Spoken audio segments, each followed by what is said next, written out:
So ರೀಸೆಂಟಾಗಿ ತುಂಬಾ D ಎಮ್ಗಳು ಬಂದಿದ್ವು.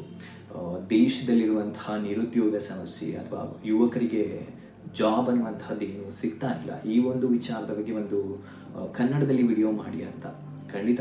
So ಅದೇ ಒಂದು ಉದ್ದೇಶದಿಂದನೇ ಜಾಬ್ನ ಬಗ್ಗೆ ಏನು ಒಂದು ಬೇಸಿಕ್ ಐಡಿಯಾ ಇದೆ ಅಥವಾ ನಮ್ಮ ಒಂದು ಬೇಸಿಕ್ ಪರ್ಸ್ಪೆಕ್ಟಿವ್ ಏನಿದೆ ಅದನ್ನು ತಿಳಿಸ್ಕೊಡ್ಲಿಕ್ಕೆ ಈ ಒಂದು ವಿಡಿಯೋವನ್ನು ಮಾಡ್ತಾ ಇರುವಂಥದ್ದು.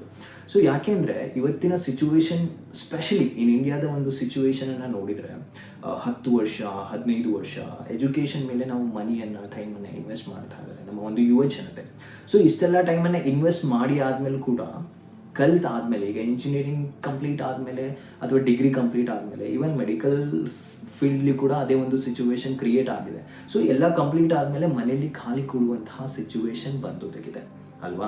ಸೊ ಒಮ್ಮೆ ಯೋಚನೆ ಮಾಡಬೇಕಾಗುತ್ತೆ, ಯಾಕೆಂದರೆ ನಮ್ಮ ದೇಶದಲ್ಲಿ ನಿಜವಾಗಿಯೂ ಜಾಬ್ ಅನ್ನೋದು ಇಲ್ವಾ ಅನ್ನೋದನ್ನು ನಾವು ಒಮ್ಮೆ ಗಮನಿಸಿ ನೋಡಬೇಕಾಗುತ್ತೆ. ಯಾಕೆಂದರೆ ಜಾಬ್ ಅನ್ನುವಂಥದ್ದು ಇಲ್ಲ ಅಂತಲ್ಲ, ಪ್ರತಿಯೊಂದು ಜಾಬು ಕೂಡ ಕಾಂಪಿಟೇಷನ್ ಅನ್ನುವಂಥದ್ದು ಕ್ರಿಯೇಟ್ ಆಗಿದೆ ಅಲ್ವಾ. ಸೊ ಜಾಬ್ ಅಂತ ಬಂದಾಗ 3 ರೀತಿಯ ವಿಧಗಳನ್ನು ನಾವು ನೋಡ್ಬೋದು. ಒಂದು ಸರ್ಕಾರಿ ಉದ್ಯೋಗಗಳು, ಇನ್ನೊಂದು ಪ್ರೈವೇಟ್ ಕೆಲಸಗಳು ಅಥವಾ ಖಾಸಗಿ ಉದ್ಯೋಗಗಳು, ಅಥವಾ ಇನ್ನೊಂದು ನಾವೇನು ಹೇಳ್ತೇವೆ ಇವತ್ತು ಕರೆಂಟ್ ಮಾರ್ಕೆಟ್, ಹೊಸ ಒಂದು ಡಿಜಿಟಲೈಸ್ಡ್ ವರ್ಡ್ ಏನಿದೆ, ಸೊ ಅದಕ್ಕೆ ಸಂಬಂಧಪಟ್ಟಂತಹ ಉದ್ಯೋಗಗಳು ಅಥವಾ ಜಾಬ್ಗಳು. ಸೊ ಈಗ ಸರ್ಕಾರಿ ಉದ್ಯೋಗ ಅಂತ ಹೇಳಿದರೆ ಪ್ರತಿಯೊಂದು ಫೀಲ್ಡಲ್ಲೂ ಕೂಡ ನಾವು ನೋಡ್ಬೋದು. ಈಗ ಫಾರ್ ಎಕ್ಸಾಂಪಲ್ ನಾವು ರೀಸೆಂಟಾಗಿ ಬಿಹಾರದ ಸಿಚುವೇಶನನ್ನು ಕೇಳಿರ್ತೇವೆ. ಯಾಕೆಂದರೆ PhD ಮಾಡಿದವರು ಕೂಡ ಡಿ ಗ್ರೂಪಿನ ಹುದ್ದೆಗೆ ಅಪ್ಲೈ ಮಾಡುವಂಥ ಸಿಚುವೇಶನ್ ಬಂದಿದೆ ಅಲ್ವಾ.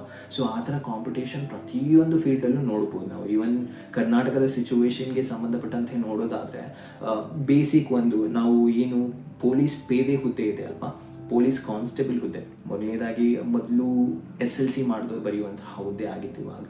ಸೊ ಇವಾಗ ತುಂಬ ಅಪ್ಗ್ರೇಡೇಷನನ್ನು ನಾವು ನೋಡ್ಬೋದು. ಸೊ ಈ ಒಂದು ಹುದ್ದೆಯನ್ನು ತಗೊಂಡ್ರೂ ಕೂಡ ಲಕ್ಷಗಟ್ಟಲೆ ಜನ ಅಪ್ಲೈ ಮಾಡ್ತಾ ಇದ್ದಾರೆ. ಸೊ ಈ ಥರ ಲಕ್ಷಗಟ್ಟಲೆ ಜನ ಪ್ರತಿಯೊಂದು ಹುದ್ದೆಗೂ ಅಪ್ಲೈ ಮಾಡ್ತಾ ಇರೋದ್ರಿಂದ ಸೊ ಆಬ್ವಿಯಸ್ಲಿ ಕಾಂಪಿಟೇಷನ್ಗಳು ಜಾಸ್ತಿ ಇದೆ ಅಲ್ವಾ. ಸೊ ತುಂಬ ಜನ ಏನು ಮಾಡ್ತಾರೆ, ತುಂಬ ಜನ ಒಂದು ಮೆಂಟಾಲಿಟಿ ಏನಾಗಿದೆ ಅಂತ ಹೇಳಿದ್ರೆ, ಸರ್ಕಾರಿ ಉದ್ಯೋಗ ಇಲ್ಲ ಅಂತ ಹೇಳಿದ್ರೆ ಬೇರೆ ಜೀವನನೇ ಇಲ್ಲ, ಹೇಗಾದರೂ ಮಾಡಿ ಸರ್ಕಾರಿ ಉದ್ಯೋಗವನ್ನು ತಗೋಬೇಕು ಅಲ್ವಾ. ಸೊ ಒಮ್ಮೆ ಗಮನಿಸಿ ನೋಡೋದಾದರೆ ಖಂಡಿತ ಸರ್ಕಾರಿ ಉದ್ಯೋಗದಲ್ಲಿ ಒಂದು ಸೇಫ್ಟಿ, ಲೈಫ್ ಸೇಫ್ಟಿ ಏನು ಸಿಗುತ್ತೆ, ಚೆನ್ನಾಗಿ ಸಿಗುತ್ತೆ. ಜನರು ಕೂಡ ಅಷ್ಟು ಬರ್ಡನ್ ತಗೊಂಡು ಕೆಲಸ ಮಾಡಬೇಕು ಅಥವಾ ಒಂದು ತುಂಬ ಕಷ್ಟಪಟ್ಟು ಮಾಡಬೇಕು ಅನ್ನುವಂಥ ಒಂದು ಮೆಂಟಾಲಿಟಿ ಬೇಕಾಗಿಲ್ಲ ಸರ್ಕಾರಿ ಉದ್ಯೋಗಗಳಿಗೆ. ಯಾಕೆಂದರೆ ನ್ಯಾಯವಾಗಿ ಮಾಡೋದಾದರೆ ಖಂಡಿತ ಎಲ್ಲವೂ ಕೂಡ ಬೇಕಾಗುತ್ತೆ. ಬಟ್ ನ್ಯಾಯವಾಗಿ ಮಾಡುವಂತಹ ಅಧಿಕಾರಿಗಳನ್ನು ನೋಡುವಂತಹ ಸಿಚುವೇಶನ್ ತುಂಬ ಕಡಿಮೆ ಆಗಿದೆ. ಇನ್ನೊಂದು ಏನು ಅಂತ ಹೇಳಿದ್ರೆ, ಸರ್ಕಾರಿ ಉದ್ಯೋಗ ಇಲ್ಲ ಅಂತ ಹೇಳಿದ್ರೆ ಬೇರೆ ಉದ್ಯೋಗದಲ್ಲಿ ದುಡ್ಡೇ ಇಲ್ಲ ಅಂತ ಒಂದು ಸಿಚುವೇಶನ್ ಬಂದೋದು ಬಿಟ್ಟಿದೆ ಅಲ್ವಾ. ಸೊ ಒಮ್ಮೆ ಗಮನಿಸಿ ನೋಡಬೇಕು. ಯಾಕೆಂದರೆ ನೀವು ನ್ಯಾಯವಾಗಿ ಸರ್ಕಾರಿ ಉದ್ಯೋಗದಲ್ಲಿ ದುಡಿತಾ ಇದ್ದೀರಾ ಅಂತ ಹೇಳಿದ್ರೆ ಖಂಡಿತ ಅಂತಹ ಒಂದು ರಾಯಲ್ ಲೈಫನ್ನು ಎಕ್ಸ್ಪೀರಿಯನ್ಸ್ ಮಾಡಲಿಕ್ಕೆ ಖಂಡಿತ ಆಗೋದಿಲ್ಲ.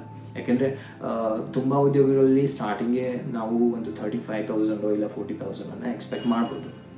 ಸೊ ಅದೇ ಒಂದು ಸೇಮ್ ಸಿಚುವೇಶನಲ್ಲಿ ನಾವು ಪ್ರೈವೇಟ್ ಜಾಬ್ಗಳನ್ನ ನೋಡಿದರೆ, ಸೊ ಇನ್ ಕೇಸ್ ತುಂಬ ಕಷ್ಟಪಟ್ಟು 2 ವರ್ಷ 3 ವರ್ಷ ಇನ್ವೆಸ್ಟ್ ಮಾಡಿ ಗೌರ್ಮೆಂಟ್ ಎಕ್ಸಾಮ್ಗಳನ್ನ ಕ್ಲಿಯರ್ ಮಾಡಲಿಕ್ಕೆ ಆಗಿಲ್ಲ ಅಂತ ಹೇಳಿದಾಗ ಆಗ ಜನ ಪ್ರೈವೇಟ್ ಜಾಬ್ ಕಡೆ ಆಸಕ್ತಿಯನ್ನು ತೋರಿಸ್ತಾರೆ ಖಾಸಗಿ ಉದ್ಯೋಗಗಳಿಗೆ. ಯಾಕೆಂದರೆ ಖಾಸಗಿ ಇಂಡಸ್ಟ್ರಿಯನ್ನು ನೋಡಿದರೆ ಗೌರ್ಮೆಂಟ್ ಜಾಬಲ್ಲಿ ಏನು ಸಂಪಾದನೆ ಮಾಡ್ಬೋದು ಅದಕ್ಕಿಂತಲೂ ಕೂಡ 10 ಪಟ್ಟು ಜಾಸ್ತಿ ಸಂಪಾದನೆ ಮಾಡೋದು ಅವಕಾಶಗಳನ್ನು ಕೂಡ ನಾವು ಖಾಸಗಿ ಉದ್ಯೋಗಗಳಲ್ಲಿ ನೋಡ್ಬೋದು. ಓಕೆ. ಸೊ ಈ ಪ್ರೈವೇಟ್ ಇಂಡಸ್ಟ್ರಿ ಅಂತ ಬಂದರೆ ಹಾಗೆ 2 ವಿಭಾಗಗಳಾಗ್ತವೆ. ಯಾಕೆಂದರೆ ಒಂದು IT ಫೀಲ್ಡ್ ಅಂತ ಬರುತ್ತೆ, ಇನ್ನೊಂದು ನಾನ್ IT ಫೀಲ್ಡ್ ಅಂತ ಬರುತ್ತೆ.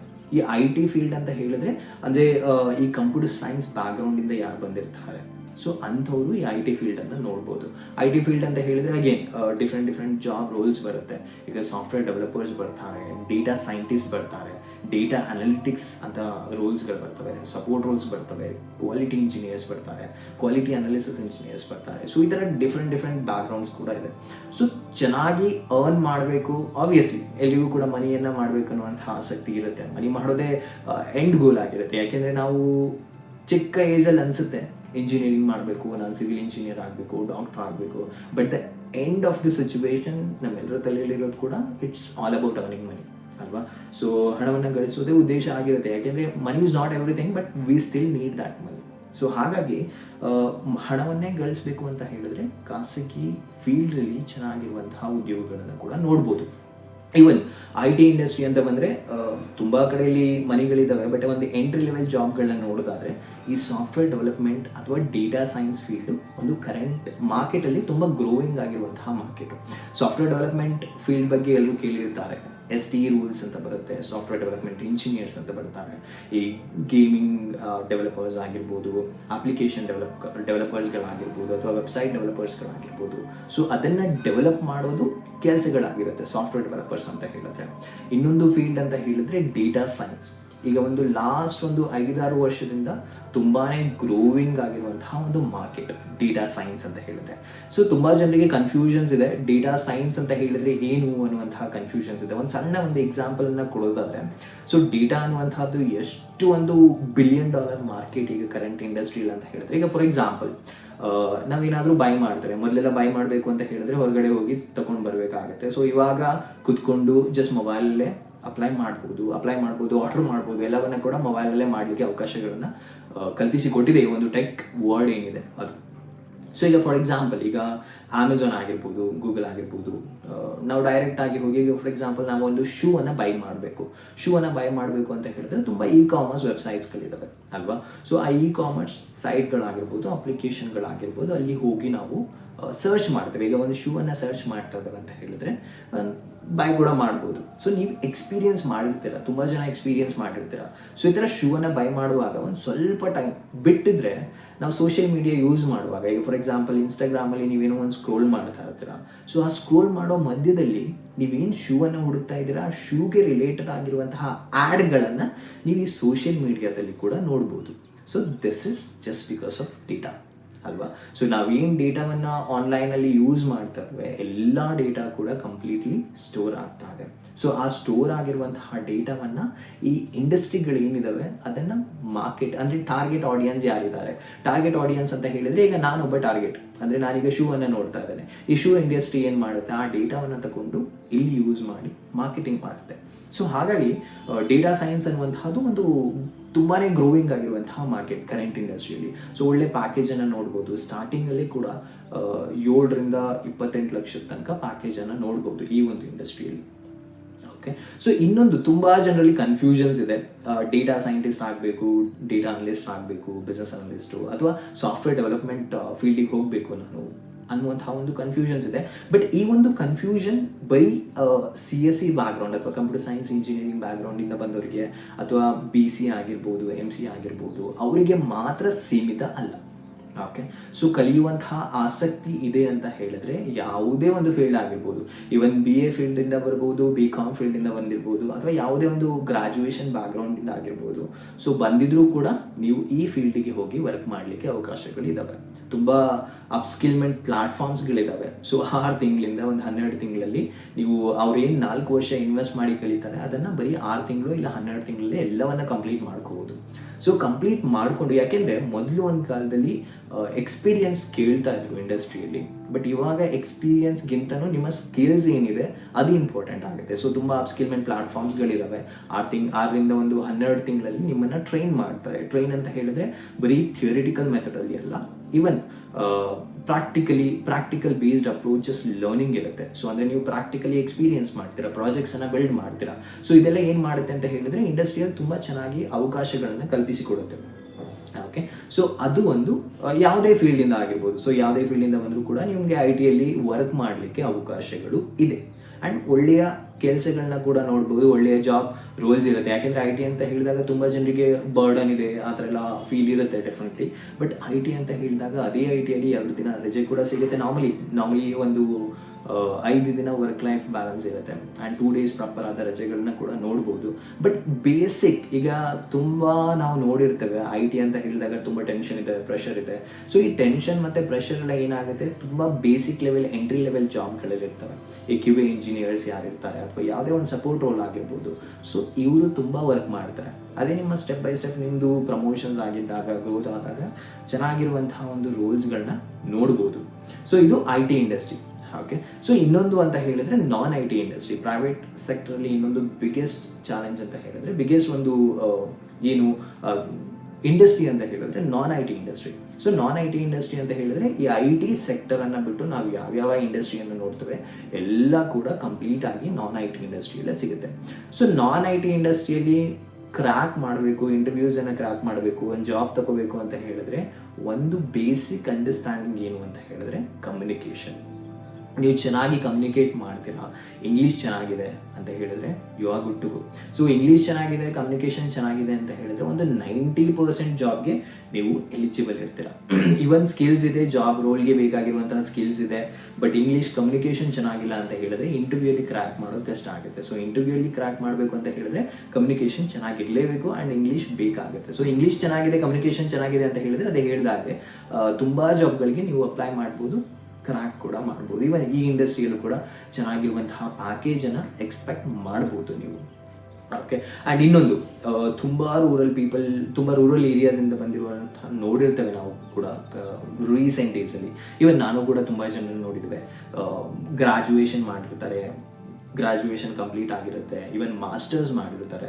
ಸೊ ಇವನ್ ಮಾಸ್ಟರ್ಸನ್ನು ಕಂಪ್ಲೀಟ್ ಮಾಡಿ ಆದಮೇಲೆ ಕೂಡ ಇಂಗ್ಲೀಷಲ್ಲಿ ಮಾತಾಡೋದು ಸ್ವಲ್ಪ ಕಷ್ಟ ಆಗುತ್ತೆ. ಯಾಕೆಂದರೆ ನಮ್ಮ ನೇಚರ್ ಯಾವ ರೀತಿ ಆಗಿದೆ ಅಂತ ಹೇಳಿದ್ರೆ ಬರೀ ಕನ್ನಡದಲ್ಲಿ ಎಲ್ಲವನ್ನ ಮಾತಾಡೋದ್ರಿಂದ ಆಗಿರ್ಬೋದು, ಕಾಲೇಜ್ಗಳಲ್ಲಾಗಿರ್ಬೋದು ತುಂಬಾ ಕನ್ನಡ ಯೂಸ್ ಮಾಡೋದ್ರಿಂದ ತಪ್ಪಲ್ಲ, ಖಂಡಿತ ಯೂಸ್ ಮಾಡಬೇಕು. ಯಾಕೆಂದರೆ ಕನ್ನಡವನ್ನು ನಾವು ಯೂಸ್ ಮಾಡಿಲ್ಲ ಅಂತ ಹೇಳಿದ್ರೆ ಬೇರೆಯವ್ರು ಯಾರು ಯೂಸ್ ಮಾಡಲ್ಲ. ಸೊ ಅದನ್ನು ಕೂಡ ಯೂಸ್ ಮಾಡಬೇಕು. ಬಟ್ ಕರೆಂಟ್ ಒಂದು ಮಾರ್ಕೆಟ್ ಸ್ಟ್ಯಾಂಡರ್ಡ್ಸನ್ನು ನೋಡಿದರೆ ಜಾಬ್ ಬೇಕು ಅಂತ ಹೇಳಿದ್ರೆ ಇಂಗ್ಲೀಷ್ ಕೂಡ ಅಗತ್ಯ ಅಲ್ವಾ. ಸೊ ಹಾಗಾಗಿ ಇಂಗ್ಲೀಷ್ ಬೇಕು ಅಂತ ಹೇಳಿದ್ರೆ ನಾವು ಹೆಚ್ಚೆಚ್ಚು ಮಾತಾಡಬೇಕಾಗುತ್ತೆ. ಸೊ ಇಂಗ್ಲೀಷ್ ಕ್ಲಾಸಸ್ಗೆ ಹೋಗಬೇಕು ಏನೂ ಕೂಡ ಅಗತ್ಯ ಇಲ್ಲ. ಯಾಕೆಂದರೆ ಇವತ್ತಿನ ಒಂದು ಕರೆಂಟ್ ರಿಯಾಲಿಟಿಯನ್ನು ನೋಡೋದಾದರೆ ತುಂಬ ಫ್ರೀ ಕ್ಲಾಸಸ್ಗಳಿದ್ದಾವೆ. ಯೂಟ್ಯೂಬನ್ನು ತಗೊಂಡ್ರೆ ತುಂಬ ಫ್ರೀ ಕ್ಲಾಸಸ್ಗಳಿದ್ದಾವೆ, ಅಲ್ಲಿ ಕೂಡ ನಾವು ಕಲಿಬೋದು. ತುಂಬ ಚೆನ್ನಾಗಿ ಕನ್ನಡದಿಂದನೇ ಇಂಗ್ಲೀಷನ್ನು ಹೇಳ್ಕೊಡುವಂತಹ ಪ್ರಯತ್ನಗಳನ್ನು ಕೂಡ ಮಾಡಿದ್ದಾರೆ. ಯೂಟ್ಯೂಬಲ್ಲಿ ಹೋಗಿ ಸರ್ಚ್ ಮಾಡಿದರೆ ನಿಮಗೆ ಅಂತಹ ಒಂದು ಆಪ್ಷನ್ಗಳು ಸಿಗ್ತವೆ. ಯಾಕೆಂದರೆ ಇಂಗ್ಲೀಷನ್ನು ಮನೇಲಿ ಕೂತಾಗ ಡೆವಲಪ್ ಮಾಡ್ಕೊಳ್ತಿದ್ದೀರಾ ಅಂತ ಹೇಳಿದ್ರೆ ಡೆಫಿನೆಟ್ಲಿ ಯೂಸ್ ಆಗುತ್ತೆ. ನಿಮ್ಮ ಒಂದು ಇಂಡಸ್ಟ್ರಿ ಮಟ್ಟಕ್ಕೆ ನೋಡೋದಾದರೆ ಯೂಸ್ ಆಗುತ್ತೆ. ಸೊ ಇದೊಂದು ವೆರಿ ಬೇಸಿಕ್ ಥಿಂಗ್. ಇಂಗ್ಲೀಷ್ ಚೆನ್ನಾಗಿರಬೇಕು, ಕಮ್ಯುನಿಕೇಷನ್ ಚೆನ್ನಾಗಿರಬೇಕು. ನಾನ್ ಐ ಟಿ ಸೆಕ್ಟರ್ಗೆ ನೀವು ಪ್ರಯತ್ನ ಮಾಡ್ತಾ ಇದ್ದೀರಾ ಅಂತ ಹೇಳಿದ್ರೆ, ಯಾಕೆಂದರೆ interview is all about confidence. ನೀವೆಷ್ಟು ಕಾನ್ಫಿಡೆಂಟ್ ಆಗಿರ್ತಾರೆ, ಎಷ್ಟು ಚೆನ್ನಾಗಿ ಕಮ್ಯುನಿಕೇಟ್ ಮಾಡ್ತೀರಾ, ಅಷ್ಟು ಚೆನ್ನಾಗಿ ನಿಮ್ಮ ಆಪರ್ಚುನಿಟಿಯನ್ನು ಗ್ರಾಬ್ ಮಾಡುವಂತಹ ಪರ್ಸೆಂಟೇಜ್ ಜಾಸ್ತಿ ಆಗುತ್ತೆ ಅಲ್ವಾ. ಸೊ ಹಾಗೆ. ಆ್ಯಂಡ್ ಇನ್ನೊಂದು ಫೀಲ್ಡ್ ಅಂತ ಬಂದರೆ, ಈಗ ಫಾರ್ ಎಕ್ಸಾಂಪಲ್ ಇಷ್ಟೆಲ್ಲ ಫೀಲ್ಡ್ ಇದೆ, ಐ ಟಿ ಫೀಲ್ಡ್ ಇದೆ, ನಾನ್ ಐ ಟಿ ಫೀಲ್ಡ್ ಇದೆ, ಚೆನ್ನಾಗಿ ಸ್ಯಾಲ್ರಿಯನ್ನು ಕೂಡ ಎಕ್ಸ್ಪೆಕ್ಟ್ ಮಾಡ್ಬೋದು. ಒಂದು 2-3 ವರ್ಷಕ್ಕೆ ನೀವು 1-2 ಲಕ್ಷ ಅರ್ನ್ ಮಾಡೋದೇನು ದೊಡ್ಡ ಮಟ್ಟದ ಸಾಧನೆ ಆಗಲ್ಲ. 1.5-2 ಲಕ್ಷ ಅಂತೂ ಈಸಿಯಾಗಿ ಅರ್ನ್ ಮಾಡ್ಕೊಂಡು ಹೋಗ್ಬೋದು, ಬಟ್ ವಿತ್ ರೈಟ್ ಸ್ಕಿಲ್ ಸೆಟ್ಗೆ. ಸೊ ಇನ್ನೊಂದು ಏನು ಅಂತ ಹೇಳಿದರೆ, ತುಂಬ ಜನರಿಗೆ ಸ್ಕಿಲ್ ಸೆಟ್ ಇದೆ, ಇಂಗ್ಲೀಷ್ ಕೂಡ ಚೆನ್ನಾಗಿದೆ, ಬಟ್ ಅಪ್ಲೈ ಮಾಡ್ತಾರೆ, ಬಟ್ ಜಾಬ್ ಸಿಗ್ತಾ ಇಲ್ಲ ಅನ್ನುವಂತಹ ಒಂದು ತುಂಬ ಮಾತುಗಳನ್ನ ಕೇಳಿರ್ತವೆ. ಸೊ ಜಾಬ್ ಸಿಗ್ತಾ ಇಲ್ಲ ಅಂತ ಹೇಳಿದ್ರೆ ಅಪ್ಲೈ ಮಾಡುವಂತಹ ವಿಧಾನ ತುಂಬಾ ಇಂಪಾರ್ಟೆಂಟ್ ಆಗುತ್ತೆ. ಇವಾಗಿನ ಒಂದು ಕರೆಂಟ್ ಮಾರ್ಕೆಟ್ ಸ್ಟ್ಯಾಂಡರ್ಡ್ಸನ್ನು ನೋಡಿದರೆ ಪ್ರತಿಯೊಂದು ಕೆಲಸಕ್ಕೂ ಕೂಡ ಕಾಂಪಿಟೇಷನ್ ಇದೆ. ಈವನ್ ನಾನ್ ಐ ಟಿಯಲ್ಲೂ ಕೂಡ ತುಂಬ ಕಾಂಪಿಟೇಷನ್ ಇರೋದ್ರಿಂದ ನಾವು ಅಪ್ಲೈ ಮಾಡಿದಾಗ ನಮಗೇನು ರೆಸ್ಪಾನ್ಸೇ ಬರೋದಿಲ್ಲ ಅಲ್ವಾ. ಸೊ ಏನಾಗುತ್ತೆ ಅಂತ ಹೇಳಿದ್ರೆ, ನೀವು ಅಪ್ಲೈ ಮಾಡುವಾಗ ಸೊ ನೀವೇನು ರೆಸ್ಯೂಮೆ ಸಬ್ಮಿಟ್ ಮಾಡ್ತೀರಾ, ರೆಸ್ಯೂಮೆ ಬಿಲ್ಡಿಂಗ್ ಕೂಡ ತುಂಬಾ ಇಂಪಾರ್ಟೆಂಟ್ ಆಗುತ್ತೆ. ಈಗ ರೆಸ್ಯೂಮೇನ ನಾರ್ಮಲಿ ಎಲ್ಲೋ ಒಂದು ಕಡೆ ಕಾಪಿ ಪೇಸ್ಟ್ ಮಾಡಿ, ಆಬ್ವಿಯಸ್ಲಿ ಎಲ್ಲರೂ ಕೂಡ ಕಾಪಿ ಪೇಸ್ಟೇ ಮಾಡ್ತಾರೆ, ನಿಮ್ಮ ಒಂದು ಡೇಟಾವನ್ನು ಯೂಸ್ ಮಾಡಿ.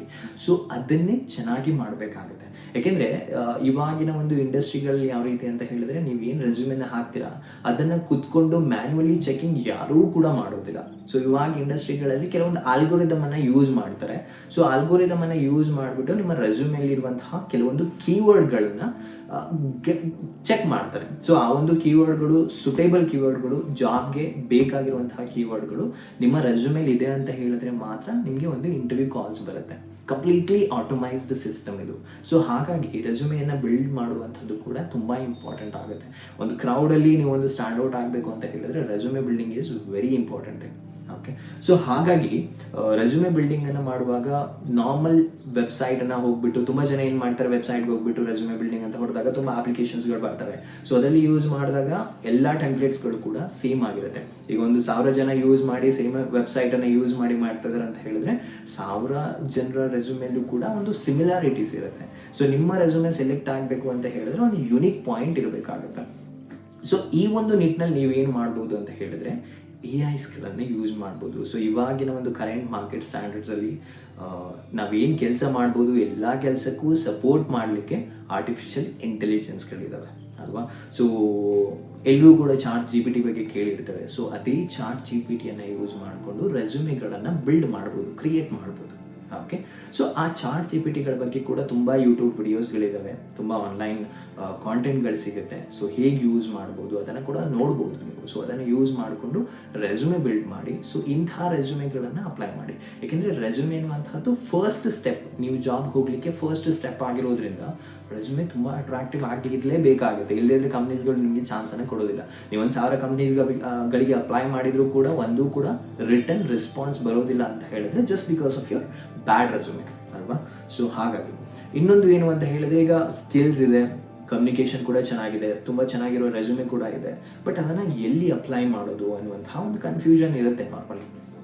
ಸೊ ಎಲ್ಲಿ ಅಪ್ಲೈ ಮಾಡ್ಬೋದು ಅಂತ ಹೇಳಿದ್ರೆ, ಒಂದು ಸ್ಯಾಡೆಸ್ಟ್ ಪಾರ್ಟ್ ಅಂತ ಹೇಳಿದ್ರೆ ಫೇಸ್ಬುಕ್ ಗೊತ್ತಿರುತ್ತೆ, ಇನ್ಸ್ಟಾಗ್ರಾಮ್ ಗೊತ್ತಿರುತ್ತೆ ಇವತ್ತಿನ ಒಂದು ಜನ್ರೇಷನ್ಗೆ, ಬಟ್ ತುಂಬ ಜನರಿಗೆ ಇವತ್ತಿಗೂ ಕೂಡ ಲಿಂಕ್ಡ್ಇನ್ ಅಂದರೆ ಏನು ಅನ್ನೋದೇ ಅರಿವಿಲ್ಲ. ನಾನು ಕೂಡ ತುಂಬ ಜನರನ್ನು ನೋಡಿದ್ದೇನೆ, ಲಿಂಕ್ಡ್ಇನ್ ಅಂತ ಹೇಳಿದ್ರೆ ಕೇಳೂ ಇಲ್ಲ ಆ ಒಂದು ಪದವನ್ನು. ಸೊ ಲಿಂಕ್ಡ್ಇನನ್ನು ಡೌನ್ಲೋಡ್ ಮಾಡ್ತಾ ಇದ್ರೆ ಸೊ ಹೇಗೆ ಬೆಟರ್ ಆಗಿ ಯೂಸ್ ಮಾಡ್ಕೋಬೋದು ಲಿಂಕ್ಡ್ಇನ್ನ ಅದನ್ನು ತಿಳ್ಕೊಳ್ಳಿ. ಯೂಸ್ ಮಾಡ್ತಿಲ್ಲ ಅಂತ ಹೇಳಿದ್ರೆ ಮೊದಲನೇ ಕೆಲಸ ಲಿಂಕ್ಡ್ಇನನ್ನು ಡೌನ್ಲೋಡ್ ಮಾಡ್ಕೊಳ್ಳಿ. ಹೇಗೆ ನಾವು ಸೋಷಿಯಲ್ ಮೀಡಿಯಾ ಆಗಿರ್ಬೋದು, ಆಲ್ವೇಸ್ ಅಲ್ವಾ? ಸೊ ಈಗ ಇನ್ಸ್ಟಾಗ್ರಾಮ್ ಬರುತ್ತೆ, ಫೇಸ್ಬುಕ್ ಬರುತ್ತೆ, ನಾವು ಹೇಗೆ ತುಂಬ ಸಮಯವನ್ನು ಇನ್ವೆಸ್ಟ್ ಮಾಡಿ ಪೋಸ್ಟ್ ಮಾಡ್ತೇವೆ, ಅದನ್ನು ಬೇರೆಯವ್ರು ಲೈಕ್ ಮಾಡ್ತಾರೆ, ಕಮೆಂಟ್ ಮಾಡ್ತಾರೆ. ಸೊ ಅದೇ ರೀತಿ ಲಿಂಕ್ಡ್ಇನ್ ಕೂಡ ಯೂಸ್ ಆಗುತ್ತೆ. It's like a social media, but job related ಅಪ್ಡೇಟ್ಸ್ಗಳನ್ನು ಚೆನ್ನಾಗಿ ನೋಡ್ಬೋದು. ಯಾಕೆಂದರೆ ಇವತ್ತೊಬ್ಬರು ಕಂಪನಿಯನ್ನು ರಿಜಿಸ್ಟರ್ ಮಾಡ್ತಾ ಇದ್ದಾರೆ ಅಂತ ಹೇಳಿದ್ರೆ, ರಿಜಿಸ್ಟರ್ ಮಾಡೋದಕ್ಕಿಂತ ಮೊದಲು ಆ ಕಂಪ್ನಿಯವರು ಲಿಂಕ್ಡ್ಇನ್ ಪ್ರೊಫೈಲನ್ನು ಕ್ರಿಯೇಟ್ ಮಾಡ್ತಾರೆ. ಸೊ ಅಷ್ಟು ಲಿಂಕ್ಡ್ಇನ್ಗೆ ವ್ಯಾಲ್ಯೂ ಇದೆ. ಸೊ ಹಾಗಾಗಿ ಫಸ್ಟ್ ಲಿಂಕ್ಡ್ಇನನ್ನು ಡೌನ್ಲೋಡ್ ಮಾಡ್ಕೊಳ್ಳಿ, ನಿಮ್ಮ ಒಂದು ಡೇಟಾವನ್ನು ಫಿಲ್ ಮಾಡಿ. ಸೊ ರೆಸ್ಯೂಮೆ ಏನು ಬಿಲ್ಡ್ ಮಾಡಿದ್ದೀರಾ, ಸೊ ಆ ರೆಸ್ಯೂಮೆನ ಅಪ್ಲೋಡ್ ಮಾಡಿ. ಸೊ ನಿಮಗೆ ಏನು ಇಂಟ್ರೆಸ್ಟ್ ಇದೆ, ನಿಮ್ಮ ಒಂದು ಇಂಟ್ರೆಸ್ಟ್ ಲೆವೆಲ್ ಏನಿದೆ ಅದರ ರಿಲೇಟೆಡ್ ಜಾಬ್ಗಳನ್ನ ಸರ್ಚ್ ಮಾಡ್ಲಿಕ್ಕೆ ಸ್ಟಾರ್ಟ್ ಮಾಡಿ. ಸೊ ಈ ಡೇಟಾವನ್ನು ಇಟ್ಕೊಂಡು, ಈ ಡೇಟಾವನ್ನು ಗ್ಯಾದರ್ ಮಾಡಿಬಿಟ್ಟು ಲಿಂಕ್ಡ್ಇನ್ ನಿಮಗೆ ನೋಟಿಫಿಕೇಶನ್ನ ಕಳಿಸುತ್ತೆ. ಸೊ ಯಾವ ರೀತಿ ಕಂಪ್ನೀಸ್ಗಳಲ್ಲಿ ಓಪನಿಂಗ್ಸ್ ಇದೆ, ಸೊ ಲಿಂಕ್ಡ್ಇನ್ ಕೂಡ ನಿಮಗೆ ಹೆಲ್ಪ್ ಮಾಡುತ್ತೆ ಒಂದು ಜಾಬನ್ನು ಪಡಿಲಿಕ್ಕೆ. ಸೊ ಇಷ್ಟು ನಮ್ಮ ಒಂದು traditional way of getting A job, ಅದೇ ಪ್ರೈವೇಟ್ ಮತ್ತು ಗೌರ್ಮೆಂಟ್ ಸೆಕ್ಟರ್. ಸೊ ಇವತ್ತು 21st ಸೆಂಚುರಿಯಲ್ಲಿ ಇನ್ನೊಂದು ದೊಡ್ಡ ಬಿಗ್ಗೆಸ್ಟ್ ಮಾರ್ಕೆಟ್ ಅಂತ ಹೇಳಿದ್ರೆ ಡಿಜಿಟಲ್ ಮಾರ್ಕೆಟ್. ಸೊ ಇನ್ಸ್ಟಾಗ್ರಾಮಲ್ಲಿ ವಿಡಿಯೋ ಮಾಡಿ ಹಾಕೋದಾಗಿರ್ಬೋದು, ಅಥವಾ ಯೂಟ್ಯೂಬಲ್ಲಿ ವಿಡಿಯೋ ಮಾಡಿ ಹಾಕೋದಾಗಿರ್ಬೋದು, ತುಂಬಾ ಒಂದು ದೊಡ್ಡ ಮಾರ್ಕೆಟ್. ಯಾಕೆಂದರೆ ಯೂಟ್ಯೂಬಲ್ಲಿ ಲಕ್ಷಕ್ಕಿಂತಲೂ ಅಧಿಕ ಅಮೌಂಟನ್ನು ಪ್ರತಿ ತಿಂಗಳು ಕೂಡ ಗಳಿಸ್ಬೋದು ನಾವು ಯಾವುದೇ ಕೆಲಸ ಮಾಡಿದ್ರೆ ಯೂಟ್ಯೂಬಲ್ಲಿ ವಿಡಿಯೋ ಮಾಡ್ಕೊಂಡು. ಬಟ್ ಅಗೇನ್ ಅಷ್ಟೇ ಈಸಿ ಆಗಿರುವಂತಹ ಟಾಸ್ಕ್ ಅಲ್ಲ. ಯಾಕೆಂದರೆ ಯೂಟ್ಯೂಬಲ್ಲಿ ಹಣ ಮಾಡಬೇಕು ಅಂತ ಹೇಳಿದ್ರೆ ಮೋರ್ ದೆನ್ 1000 ಸಬ್ಸ್ಕ್ರೈಬರ್ಸ್ ಇರಬೇಕಾಗುತ್ತೆ, ಆ್ಯಂಡ್ 4000 ಟೈಮ್ಸ್ ಗಂಟೆಗಳು ನಿಮ್ಮ ವಿಡಿಯೋಗಳು ಜಾಸ್ತಿ, 4000ಕ್ಕಿಂತಲೂ ಹೆಚ್ಚು ಗಂಟೆ ನಿಮ್ಮ ವಿಡಿಯೋಗಳನ್ನು ನೋಡಿರಬೇಕಾಗುತ್ತೆ. ಸೊ ಆ ಒಂದು ರೀಚ್ ಆದಾಗ, ಆ ಒಂದು ಬೇಸಿಕ್ ಎಲಿಜಿಬಿಲಿಟಿಯನ್ನು ರೀಚ್ ಆದಾಗ ನಿಮಗೆ ಮೊನಟೈಸೇಷನ್ ಅಂತ ಆಪ್ಷನ್ ಬರುತ್ತೆ. ಸೊ ಮೊನಟೈಸೇಷನ್ ಅಂತ ಹೇಳಿದ್ರೆ ನೀವೇನು ವಿಡಿಯೋಸ್ಗಳನ್ನ ಮಾಡಿ ಹಾಕ್ತಾ ಇದ್ದೀರಾ ಅದರ ಮಧ್ಯದಲ್ಲಿ ಆ್ಯಡ್ಸ್ಗಳು ಬರುತ್ತೆ. ಸೊ ಮೊದಲಾಗಿರ್ಬೋದು ಅಥವಾ ಮಧ್ಯದಲ್ಲಾಗಿರ್ಬೋದು ಆ್ಯಡ್ಸ್ಗಳು ಬರುತ್ತೆ. ಸೊ ಈ ಆ್ಯಡ್ ಕಂಪನಿಗಳು ಯೂಟ್ಯೂಬ್ಗೆ ರೆವೆನ್ಯೂ ಕೊಡುತ್ತೆ. ಆ ಒಂದು ರೆವೆನ್ಯೂ ಅಲ್ಲಿ ನಿಮಗೆ ಒಂದು ಶೇರ್ಸ್ ಬರುತ್ತೆ. ಸೊ ಹೀಗೆ ಕೂಡ ಯೂಟ್ಯೂಬಲ್ಲಿ ವಿಡಿಯೋಸ್ಗಳನ್ನ ಮಾಡ್ಬೋದು. ಈವನ್ ಇನ್ಸ್ಟಾಗ್ರಾಮಲ್ಲಿ ಕೂಡ ಮೊನಟೈಸೇಷನ್ ಅನ್ನೋದು ಸ್ಟಾರ್ಟ್ ಆಗಿದೆ, ಫೇಸ್ಬುಕ್ಕಲ್ಲಿ ಕೂಡ ಮೊನಟೈಸೇಷನ್ ಅನ್ನೋದು ಸ್ಟಾರ್ಟ್ ಆಗಿದೆ. ಸೊ ಈ ಥರ ಡಿಜಿಟಲೈಸ್ ವರ್ಡ್ ಏನಿದೆ, ಸೊ ಅದನ್ನು ಯೂಸ್ ಮಾಡಿಕೊಂಡು ಕೂಡ ಹಣವನ್ನು ಗಳಿಸಲಿಕ್ಕೆ ಅವಕಾಶ ಇರುತ್ತೆ. ಸೊ ಜಾಬೇ ಇಲ್ಲ ಅನ್ನುವಂಥದ್ದು ತುಂಬಾ ತಪ್ಪಾಗುತ್ತೆ. ಯಾಕೆಂದರೆ ಜಾಬ್, ಮಿಲಿಯನ್ಸ್ ಆಫ್ ಜಾಬ್ಸ್ ಇದೆ ನಮ್ಮ ದೇಶದಲ್ಲಿ ಆಗಿರ್ಬೋದು, ಬೇರೆ ಕಡೆ ಆಗಿರ್ಬೋದು. ಸೊ ಬಟ್ ಆ ಜಾಬನ್ನು ಹುಡುಕ್ಲಿಕ್ಕೆ ಒಂದು ರೀತಿ ಇದೆ, ಒಂದು ಸ್ಟ್ರಕ್ಚರ್ಡ್ ಪ್ಲ್ಯಾಟ್ಫಾರ್ಮ್ಸ್ ಇದೆ ಅಲ್ವಾ? ಸೊ ಆ ಪ್ಲ್ಯಾಟ್ಫಾರ್ಮ್ಸ್ಗಳನ್ನ ಯೂಸ್ ಮಾಡ್ಕೊಳ್ಳಿ. ಸೋಷಿಯಲ್ ಮೀಡಿಯಾದಲ್ಲಿ ಗಂಟೆಗಟ್ಟಲೆ ಯೂಸ್ ಮಾಡಿಕೊಂಡು ಕಾಲಹರಣ ಮಾಡೋದಕ್ಕಿಂತ, ಸೊ ಆಬ್ವಿಯಸ್ಲಿ ತಪ್ಪಲ್ಲ. ಸೊ ಯಾವ ರೀತಿ ಯೂಸ್ ಮಾಡ್ಕೊಳ್ತೀರಾ, ಸೋಷಿಯಲ್ ಮೀಡಿಯಾನ ಕೂಡ ಯೂಸ್ ಮಾಡ್ಕೊಳ್ಳಿ. ಸೋಷಿಯಲ್ ಮೀಡಿಯಾವನ್ನು ಚೆನ್ನಾಗಿ ಯೂಸ್ ಮಾಡಿಕೊಂಡ್ರೆ ಆ ಸೋಷಿಯಲ್ ಮೀಡಿಯಾಗಳೇ ನಿಮ್ಗೆ ಜಾಬನ್ನು ಕೊಡಿಸುತ್ತೆ, ಆ್ಯಂಡ್ ಸೋಷಿಯಲ್ ಮೀಡಿಯಾಗಳೇ ನಿಮ್ಮ ಜಾಬ್ ಕೂಡ ಆಗ್ಬೋದು. ಸೊ ಹಾಗಾಗಿ ಯಾವ ರೀತಿ ನಾವು ವಸ್ತುಗಳನ್ನ ಯೂಸ್ ಮಾಡ್ಕೊಳ್ತೇವೆ ಅನ್ನೋದು ತುಂಬ ಇಂಪಾರ್ಟೆಂಟ್ ಆಗುತ್ತೆ. ಚೆನ್ನಾಗಿ ಯೂಸ್ ಮಾಡಿ. ಜಾಬ್ ರಿಲೇಟೆಡ್ ಏನಾದರೂ ಕ್ವೆರೀಸ್ ಇದೆ, ಏನಾದರೂ ಡೌಟ್ಸ್ ಇದೆ ಅಂತ ಹೇಳಿದ್ರೆ ಕಮೆಂಟ್ ಸೆಕ್ಷನಲ್ಲಿ ಕಮೆಂಟ್ ಮಾಡಿ. ನಿಮ್ಮ ಒಂದು ಕಮೆಂಟ್ನ ಬೇಸಿಸ್ ಮೇಲೆ ಸೊ ಏನಾದರೂ ಹೆಲ್ಪ್ ಆಗೋದಿದ್ರೆ ಖಂಡಿತ ಮಾಡುವ.